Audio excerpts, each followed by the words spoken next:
Assalamualaikum warahmatullahi wabarakatuh. Baik teman-teman semua, dalam pertemuan ini kita akan membahas tentang memahami posisi garis terhadap sumbu X dan sumbu Y, yaitu yang merupakan bagian dari subkoordinat kartesius. Mari kita mengingat kembali teman-teman bahwa koordinat kartesius itu terdiri dari sumbu X dan juga sumbu Y. Ada kuadran 1, kuadran 2, dan kuadran 3, juga kuadran 4. Teman-teman ingat semuanya ya, bahwa kuadran 1 itu X dan Y-nya positif-positif, kuadran 2 X-nya negatif, Y-nya positif, kuadran 3 X-nya negatif, Y-nya negatif, kuadran 4 X-nya positif, Y-nya negatif. Positif-positif, kuadran 2 negatif-positif, kuadran 3 negatif-negatif, kuadran 4 positif-negatif. Teman-teman perhatikan garis L. Ini adalah, ingat, sumbu X, sumbu Y. Ke kanan positif, ke kiri negatif, ke atas positif, ke bawah negatif. Perhatikan sumbu L1, L2, L3, L4, teman-teman. Dikatakan sejajar apabila dihadapkan dengan sumbu X. Nah, si garis L1, kita contoh L1 saja, berhadapan dengan X, ini dinamakan sejajar. Mengapa dinamakan sejajar? Garis yang sejajar adalah kedudukan dua garis pada bidang datar yang tidak mempunyai titik potong. Karena si garis ini itu sejajar dengan sumbu X dan tidak mempunyai titik potong. Bagaimana jika segaris L2 ini dihadapkan dengan sumbu Y? Maka dia akan membentuk seperti ini ya teman-teman, Y sampai sini. Nah, maka dia dinamakan garis yang tegak lurus. Kenapa dinamakan garis yang tegak lurus? Karena dia memiliki titik potong. Kalau sejajar mah dia searah, tidak memiliki titik potong. Kalau dihadapkan dengan sumbu Y, maka dia menjadi garis yang tegak lurus. Kemudian kita perhatikan sumbu garis M ini. M4 misal ini. Ketika dihadapkan dengan Y, apakah dia dikatakan apa teman-teman? Sejajar kan? Sejajar, dia ketika ini dengan ini sejajar, tidak menemui titik potong. Lalu bagaimana jika si M ini dihadapkan dengan X? Dia sejajar atau tegak lurus? Tegak lurus, karena dia mempunyai titik potong. Garis tegak lurus itu adalah garis yang memotong. Kedudukan garis yang memotong dan pada titik potong itu membentuk sudut siku-siku, teman-teman. Jadi kalau si titik potong ini bentuknya menjadi sudut siku-siku ya teman-teman, yaitu membentuk sudut siku-siku. Berapa derajat sudut siku-siku itu teman-teman? Itu 90 derajat. Nah, jadi si garis M ini jika dihadapkan dengan Y sejajar, akan tetapi jika dihadapkan dengan X dia menjadi tegak lurus.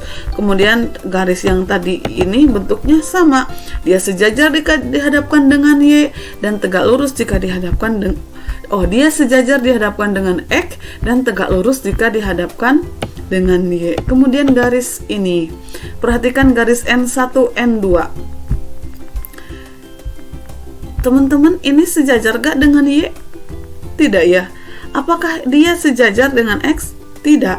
Lalu apakah dia juga dengan Y menjadi tegak lurus? Tidak. Dengan X menjadi tegak lurus? Tidak. Dia adalah posisinya tidak sejajar dan juga tidak tegak lurus dengan X maupun dengan Y. Maka garis N1, N2 ini dinamakan garis yang memotong atau garis berpotongan.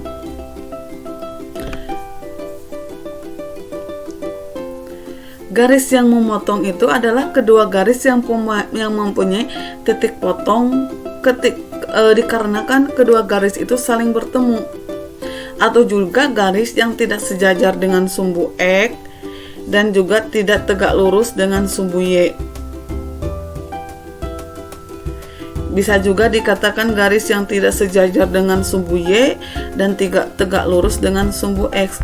Dia memiliki titik potongnya itu karena bertemu garisnya, dan titik potongnya itu tidak membentuk sudut 90 derajat. Itu yang dinamakan garis saling berpotongan. Perhatikan garis L yang melalui titik 3,5. Kenapa teman-teman ini 3-nya positif, ininya 5-nya negatif? Karena ingat, kalau di kuadran 3, X-nya positif, Y-nya negatif. Bagaimana jika si A ada di kuadran 2? Maka kedua-duanya positif. Bagaimana jika ada di kuadran 2?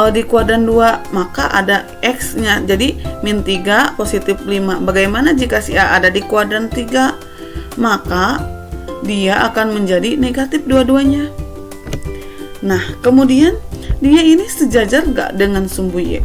Tidak. Sejajar gak dengan sumbu X? Tidak. Tegak lurus gak dengan X dan Y? Tidak. Maka ini garis L ini dinamakan juga garis yang saling berpotongan.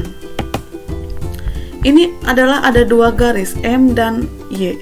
Dia berpotongan dengan X, dia berpotongan dengan Y.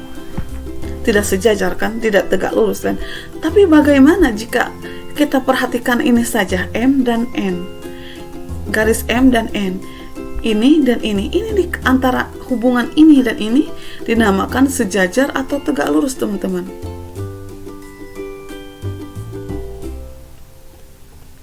Ini adalah garis yang sejajar antara M dan N, tetapi tidak kalau dihadapkan dengan sumbu Y dan juga sumbu X.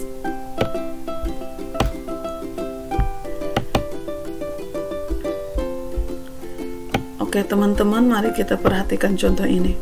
Diketahui titik A 3,2, kedua-duanya positif, berarti dia ada di kuadran mana, ingat. Titik B 3,-6, satu positif, satu negatif. X positif, Y-nya negatif, dia ada di kuadran mana?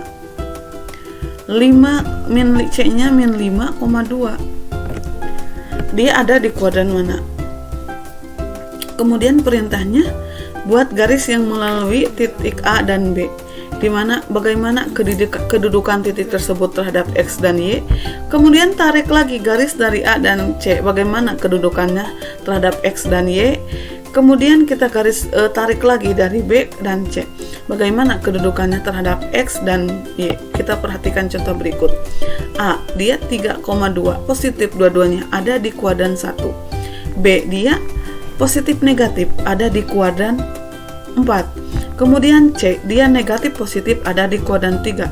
Perintahnya adalah tarik A ke B. A, B, membentuk ini. Lalu bagaimana kedudukan si A ini? A ke B ini jika dihadapkan dengan sumbu X, tegak lurus kan? Jika dihadapkan dengan sumbu Y, dia akan sejajar. Kemudian katanya tarik dari mana tadi perintahnya? Dari A ke C. Dari A ke C kita tarik. Bagaimana kedudukan A ke C ini terhadap sumbu X? Dia sejajar kan? Bagaimana kedudukannya dengan sumbu Y? Dia tegak lurus. Kemudian tarik dari B ke C. Tarik seperti ini. Bagaimana kedudukan garis merah ini terhadap sumbu X dan sumbu Y? Dia berpotongan, tidak tegak lurus dan juga tidak sejajar. Seperti ini teman-teman penyelesaiannya. Semoga apa yang saya sampaikan dapat bermanfaat dan juga bisa dipahami. Sekian yang dapat saya sampaikan. Mohon maaf atas segala kesalahan dan kekurangannya. Wassalamualaikum warahmatullahi wabarakatuh.